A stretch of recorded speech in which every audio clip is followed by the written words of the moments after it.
కానీ ఒక్క విఘ్నేశ్వరుడి విషయంలో మాత్రం శుక్లపక్షంలో వచ్చేటటువంటి చవితి విఘ్నేశ్వర సంబంధమైన పూజ అయితే ప్రతి కృష్ణపక్షంలో వచ్చేటటువంటి చతుర్థి తిథి కూడా మనం ఆ సంకట విమోచ గణపతిగా ఆయన్ని ఆరాధన చేస్తాం.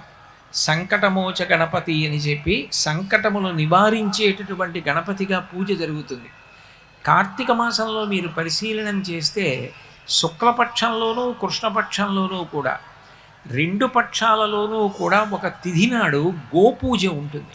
శుక్లపక్షంలో అష్టమి గోపాష్టమి, అట్లాగే కృష్ణపక్షంలో ద్వాదశి గోవత్స ద్వాదశి. అంటే శుక్లపక్షంలోనూ కృష్ణపక్షంలోనూ కూడా రెండు తిథులలోనూ కూడా గోవుకి పూజ చేయించారు.